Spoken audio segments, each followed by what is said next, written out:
Γεια σας φίλες και φίλοι, είμαι ο Γιάννης, ήλιος Dr. Skillful και σήμερα θα μιλήσουμε κάτι διαφορετικό από το Magic the Gathering. Και πρωτού αρχίσετε τα «Τι, ο Dr. Ιωάννης ικανότητας ο δεύτερος δεν κάνει Magic the Gathering βίντεο? Εγώ φεύγω το βίντεο!» Μην το κάνετε αυτό, θα εξηγήσω. Ξέρω ότι δεν έχω ανεβάσει εδώ και 2 εβδομάδες, αλλά δεν πειράζει, το επόμενο βίντεο Magic the Gathering έρχεται, μην φοβάστε. Σήμερα όμως θέλω να μιλήσω για κάτι καινούριο. Κάτι που δεν έχει βγει ακόμα για την ακρίβεια. Όσοι με ξέρουν ότι είμαι τρελαμένος με το Cyberpunk. Και όχι μόνο το παιχνίδι και τη σειρά, αλλά γενικότερα το aesthetic του Cyberpunk, δηλαδή αυτά που γίνεται στο Maze Runner, αυτό που γίνεται στο Ghostwire, το Ghost in the Shell, όλα αυτά. Πρόσφατα η CD Projekt Red, η εταιρεία που έχει φτιάξει το Cyberpunk 2077, ανακοίνωσε ότι θα υπάρξει ένα official Cyberpunk trading card game. Και εννοείται πως θα έπρεπε να το δω. Το παιχνίδι είναι ακόμα σε Alpha Edition και δεν έχω πάρει ένα Alpha Kit, αλλά έχουν βγάλει τις κάρτες για το κατέβασμα. Θα αφήσω τα links κάτω στην περιγραφή.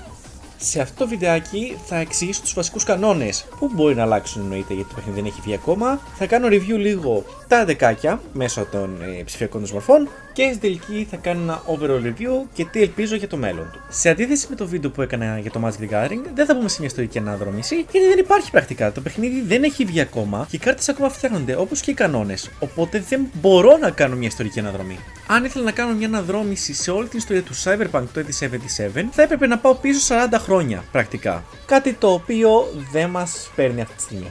Οπότε, κανόνες, ας αρχίσουμε. Ας αρχίσουμε πρώτα με το πώς τίνεις ένα deck. Κάθε deck έχει το λιγότερο 40 κάρτες και το περισσότερο 50 κάρτες, συν 3 κάρτες Legend. Θα εξηγήσω τι είναι οι Legend κάρτες σε λίγο. Παρομοίως με το Commander Game mode του Magic the Gathering, μπορείς να έχεις χρώματα στο deck σου όπως είναι τα χρώματα των Legend σου. Αυτό σημαίνει ότι αν έχεις έναν κίτρινο, έναν κόκκινο και ένα μπλε Legend, μπορείς να έχεις κόκκινες, κίτρινες και μπλε κάρτες μέσα στο deck σου. Εκτός από το χρώμα, κάθε κάρτα περιέχει και τη RAM της. Η RAM πρακτικά περιορίζει τι κάρτες μπορείς να έχεις ανάλογα με το Legend σου. Αυτό σημαίνει ότι αν έχεις έναν κίτρινο Legend που έχει 2 RAM, το deck σου μπορεί να περιέχει κίτρινες κάρτες οι οποίες έχουν 2 λιγότερο RAM. Αλλά αν έχεις 2 Legends του ίδιου χρώματος, τότε βάζεις τη RAM τους μαζί. Οπότε αν έχεις 2 Legends το 2 RAM, έχεις 4 κίτρινα RAM. Πολύ απλά. Τώρα θα εξηγήσουμε λίγο τα card types. Υπάρχουν τα Legends, το οποίο είναι το card type το οποίο βάζεις στο Legend Area. Υπάρχουν τα Units, τα οποία είναι σαν τα creatures του Magic the Gathering. Τα Gear, τα οποία είναι σαν equipment στο Magic the Gathering. Ναι, θα συγκρίνω τα πάντα με το Magic the Gathering γιατί είναι πιο κατανοητά. Και τέλος, τα Programs, τα οποία είναι σαν τα Sorceries στο Magic the Gathering. Θα παρατηρήσετε στις κάρτες στην οθόνη σας ότι πάνω αριστερά έχουν ένα νούμερο. Αυτό, αγαπητοί μου θεατές, είναι το Eddy cost τους, δηλαδή πρακτικά το mana cost τους. Θα παρατηρήσετε όμως ότι πολλές κάρτες, σαν αυτή που έχω στην οθόνη σας αυτή τη στιγμή, έχουν ένα συμβολάκι κατά το Eddy cost τους. Αυτό λέγεται το Sell Tag. Για να πληρώσεις το Eddy cost μιας κάρτας, μπορείς να κάνεις spend, tap, ένα legend στη σειρά σου για να πληρώσεις ένα Eddy ή να αποκαλύψεις μια κάρτα το χέρι σου που έχει ένα sell tag και να τη βάλεις face down στο Eddy area και να το κάνεις tap. Ή όπως λέει στο παιχνίδι, spend. Πολύ απλά ως τώρα. Τέλος, έχουμε το power, το οποίο θα μας χρειαστεί όταν μπούμε λίγο στο combat του παιχνιδιού.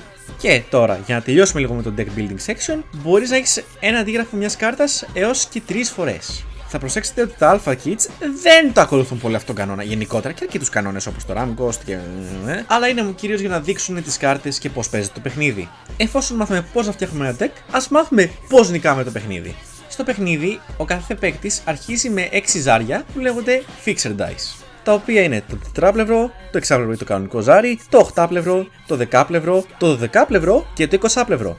Στην αρχή του γύρου του, ο κάθε παίκτης μπορεί να πάρει ένα Fixer Dice και να το ρίξει εκτός από το εικοσάπλευρο. Αυτό μετά το ζάρι πάει με το value του στο Friendly Gig Area. Μπορείς εννοείται να κλέψεις και Gig Dice από την περιοχή του αντιπάλου κάνοντας τον attack. Αλλά θα το εξηγήσουμε αυτό σε λίγο. Ο παίκτης που στην αρχή του γύρου του έχει συνολικά 6 Gig Die νικάει το παιχνίδι. Θα δείτε ότι πολλές κάρτες έχουν κάτι που αναφέρουν σε Street Cred. Τι στο διάλογο το Street Cred? Το Street Cred είναι το σύνολο όλων των Gig Dice σου. Αυτό σημαίνει ότι αν έχω ρίξει εγώ ένα 5 στο εξάπλευρο, ένα 3 στο οχτάπλευρο και ένα 1 στο τετράπλευρο, έχω συνολικά 9 Street Cred. Ωραία, εξηγήσαμε το deck size, εξηγήσαμε λίγο τα fixer και Gig Dice και πώς νικάς το παιχνίδι. Κάποιες κάρτες είναι self-explanatory που δεν χρειάζεται. Έμεινε μόνο το combat. Τα units όταν μπαίνουν μέσα στο field δεν μπορούν να κάνουν attack το γύρο που βάλθηκαν εκτός αν έχουν going solo. Το οποίο είναι ένα attribute σαν το haste που πάτε και δείτε το προηγούμενο βίντεο εσείς. Μετά από αυτό το seamless plug, ήρθε η ώρα να εξηγήσουμε πώς δουλεύει το combat. Όταν έχεις units τα οποία είναι παραπάνω από ένα γύρο μέσα στο battlefield, μπορείς να κάνεις attack τον αντίπαλο κατευθείαν ή τα spend tap units του αντιπάλου. Ένα unit δεν μπορεί να κάνει block ένα attack εκτός αν έχει το blocker attribute, το οποίο είναι σαν το defender αλλά αφήνει απλά να μπλοκάρει. Τώρα θα μιλήσω για το power.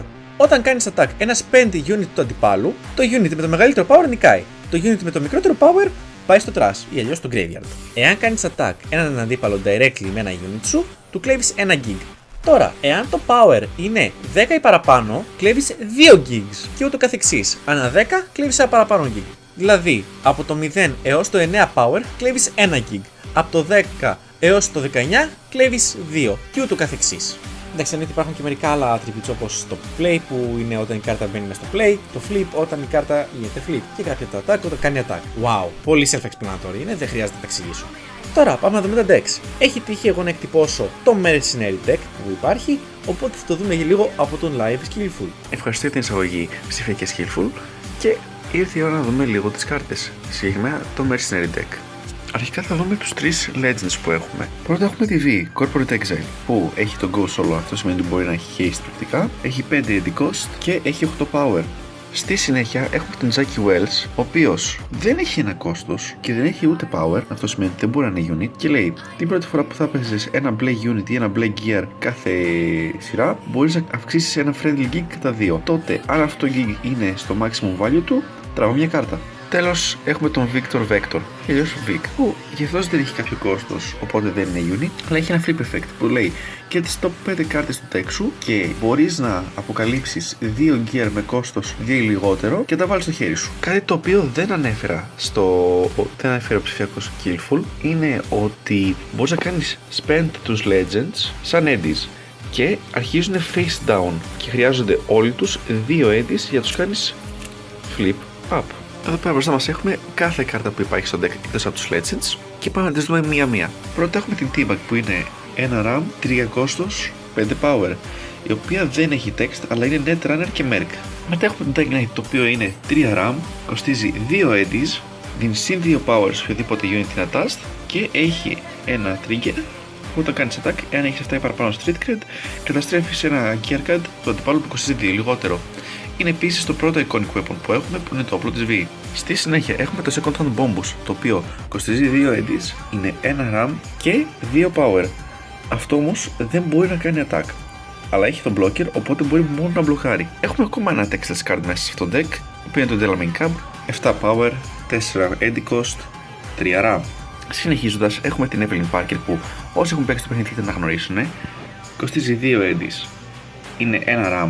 Είναι unit με ένα power που λέει όταν ένας αντίπαλος κλέβει ένα ή παραπάνω φιλικά geeks, friendly geeks τέλος πάντων, αν αυτό το unit είναι tapped, τραβάς μια κάρτα.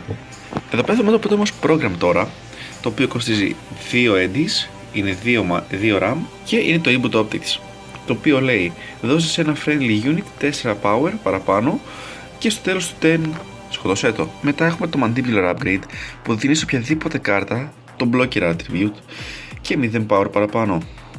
Κοστίζει 1 eddy και είναι 2 RAM. Έχουμε ακόμα ένα πρόγραμμα με τη μορφή του Florid, το οποίο κοστίζει 3 eddies, είναι 2 RAM και λέει ότι μπορείς να επιστρέψεις ένα spent unit του αντιπάλου με κόστος 4 λιγότερο πίσω στο χέρι του. Πηγαίνοντας πάλι πίσω στα gear, έχουμε τα κυρώσεις optics τα οποία κοστίζουν 1 eddy και είναι 1 RAM, το οποίο λέει όταν κάνεις attack μπορείς να κοιτάξεις ένα face down legend σου χωρίς να τον αποκαλύψεις και δίνεις ένα power. Φτάνοντας προς το τέλος έχουμε το MTOD 12 Flathead, το οποίο είναι 5 eddy cost, 3 RAM, 5 power unit, το οποίο λέει αν έχεις 7 παραπάνω street cred αυτό το unit δεν μπορεί να μπλοκαριστεί. Είναι δηλαδή καλό για να κλέβεις τα geeks του αντιπάλου. Και τελευταίος και καλύτερος έχουμε τον Jackie Wells που είναι ένα 6 κόστος, 3 RAM, 6 συν.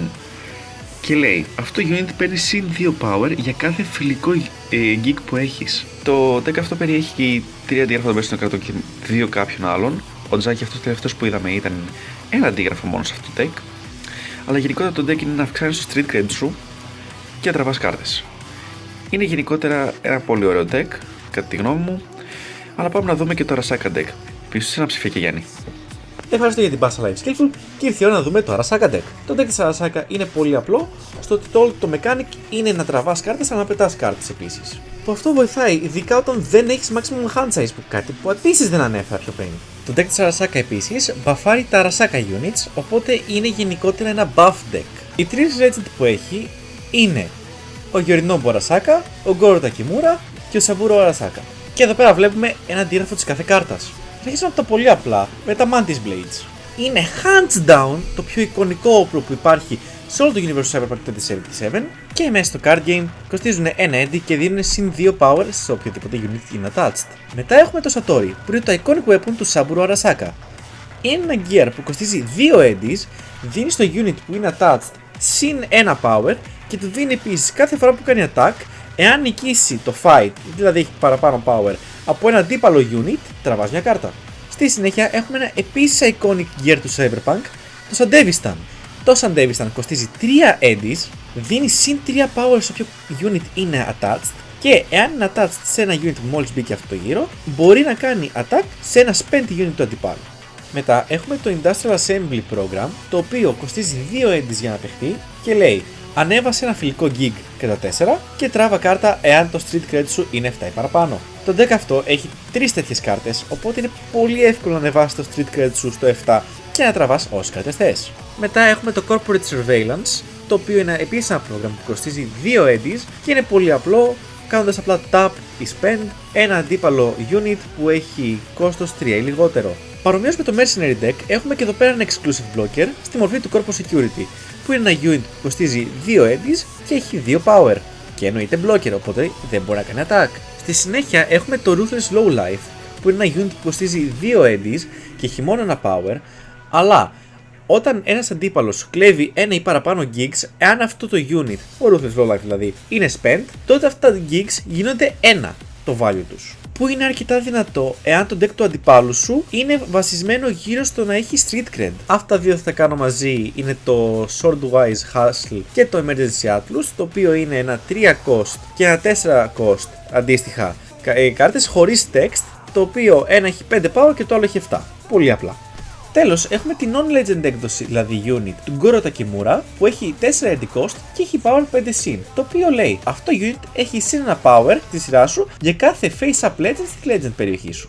Τέλος, έχουμε το Armored Minotaur, το οποίο είναι ένα 6 eddy cost, 9 power unit, το οποίο λέει όταν μπαίνει αυτό το unit μέσα, εάν έχεις 12 ή παραπάνω street cred, σκότωσε ή defeat, τέλος πάντων, ένα αντίπαλο unit με power 5 ή λιγότερο. Είναι πολύ δυνατή κάρτα αυτή, γι' αυτό υπάρχει και μόνο μία τέτοια μέσα στο deck.